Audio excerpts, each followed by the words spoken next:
はじめまして、ドンです。来年日本に引っ越します。なので、日本語を勉強中です。よろしくお願いします。あ、日本語上手ですね。いやいや、まだまだです。そうですか？日本のどこを引っ越しますか？東京です。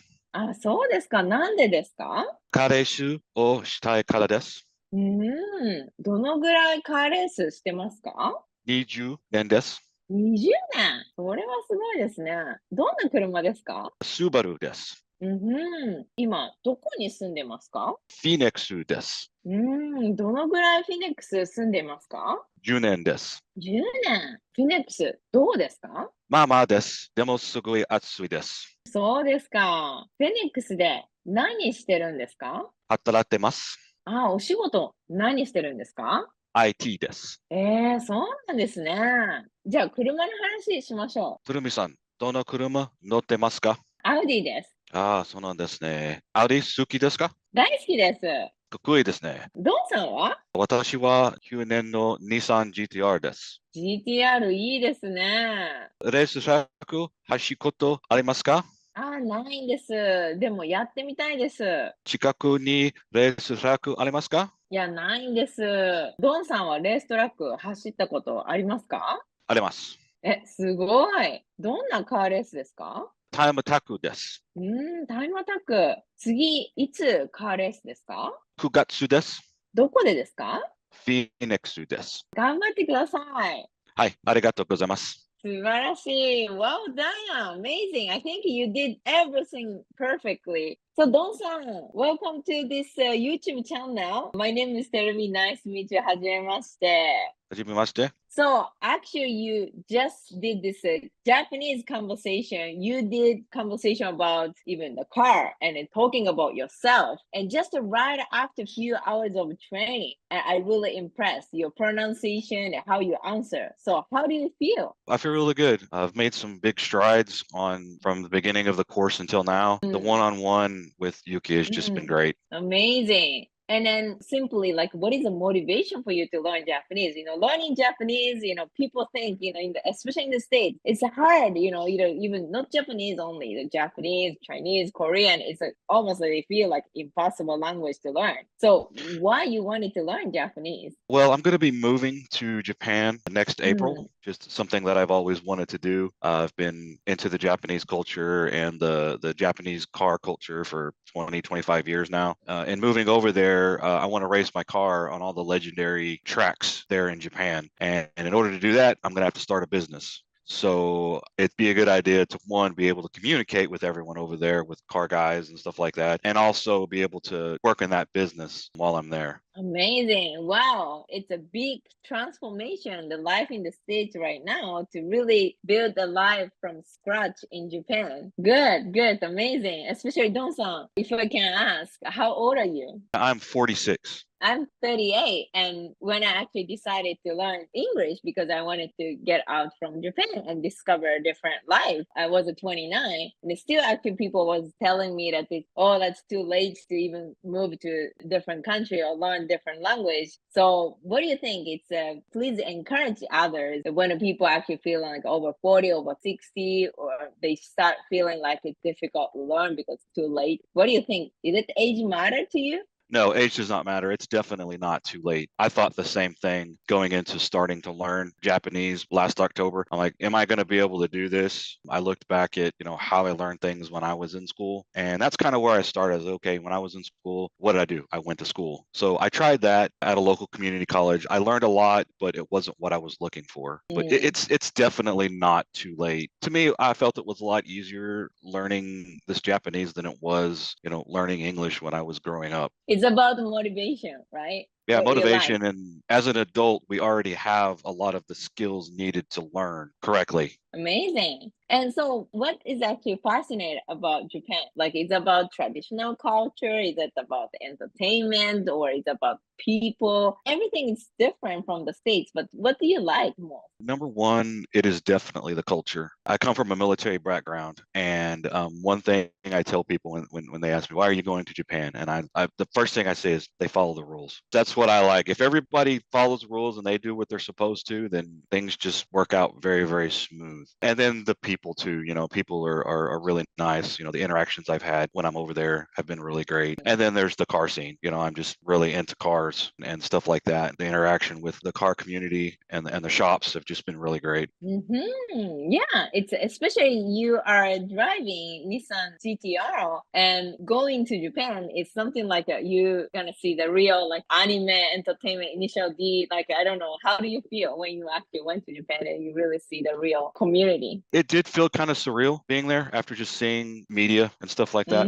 But finally getting over there, it felt like home. Amazing. It's more natural to you be there than the Right. States, you feel? I do, yeah. Amazing. And of course, being more natural is when you start talking Japanese and you feel like, wow, like I'm in the part of the community because you're speaking Japanese, you really understand everything versus you're not understanding anything. So you have to use Google Translate. And then you already start learning Japanese before a master course in Japan Language Factory. So can you tell me about yourself? Like what kind of things you have tried before visiting Japan Language Factory? So I started out using Japanese Pods 101, which was good. For self-training, it was great. And then I went to a local community college doing basic Japanese from January to May. That was more traditional, just going through the Genki workbooks, learning hiragana, katakana, and stuff like that. But when I got to Japan, we went to Japan in May. I felt that, yeah, I could read and write katakana and hiragana, but I couldn't speak anything, and I found that my verbal skills and my listening skills were way subpar. And that's where I was struggling, even with Google Translate. So,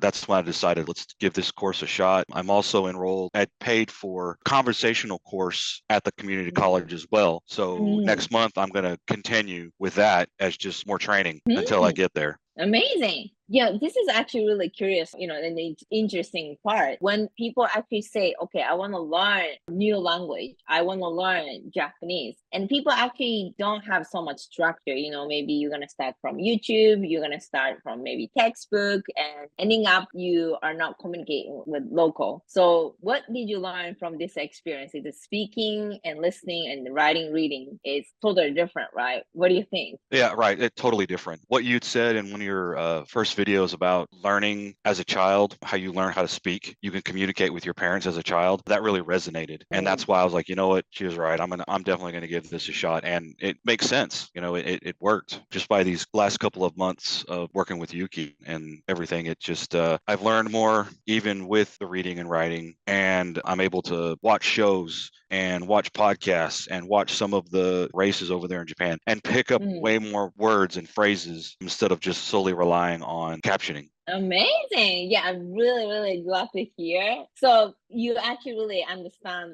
differences between like a writing, reading skill and speaking and communication part. And you actually really wanted to try this, how Japanese children learn without even grammar and kanji learning. So actually you actually made the effort, and right after 13 hours of our training, because you just finished the day 13, I think. So right after 13 hours, which is like people think it's okay, I have to start hiragana, katakana, vocabulary, grammar. It's like sounds like it takes at least 1-2 years to more feel fluent. But right after 13 hours, you had a conversation with me only in Japanese. How do you feel? I feel really good, like a really, really good sense of accomplishment.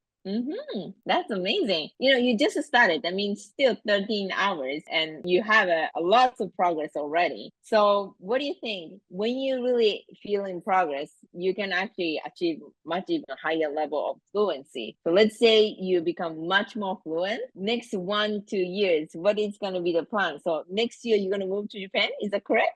Correct. I've committed to a Japanese language school for 2 years in Tokyo. So during that 2 years, I plan on, like I said, start, spin up the business. But I'm kind of mulling over the idea of maybe getting my N2. Kind of feel that that's going to help with the business. I know when I was over there and I was looking at housing and that kind of stuff, there were some things that were limiting me because I didn't have an N2. So that may be a goal in the future. Definitely do the N5, 4, and 3 during those 2 years. But yeah, the N2 is probably going to be like my long-term goal as far as Japanese language. And then just race my car. Yeah, that's amazing. I'm sure a lot of people like Japanese culture, watching entertainment and experiencing martial arts or like even the car, and it's really actually popular. But it's difficult to believe that it's moving to Japan. It's like it sounds like a dream, but it's difficult to leave what you have in a job and maybe family, transforming the different country. But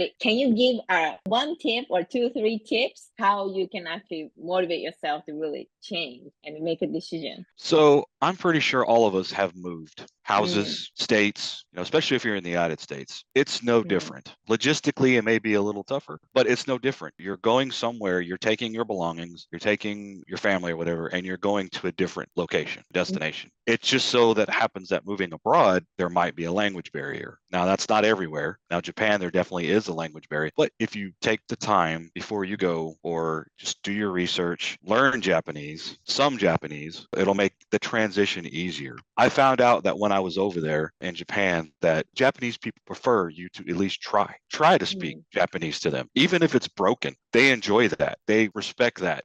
So if you try, then you're going to get better communication. Amazing. Yeah, thank you so much, Don-san. It was really encouraging. Ages doesn't matter. And also, even if you're like Japan, but it can't make a decision, just go there, maybe just a first step traveling, how you feel, atmosphere, really like you can feel it. And then next step, you can actually maybe move a couple of years to see. So, Don-san, how many years do you want to stay in Japan? At the beginning, it's going to be 7, but I feel like this is going to be probably a retirement destination. Wow, that's so cool. All right, so Don-san, you just finished the 13 hours training with us, and you have a long process with me too, with us too. And so that's why whenever you have another progress, can you join my YouTube channel again? Definitely. All right, thank you so much. So Don-san, thank you so much, and I'm gonna wait for you next 10 hours progress.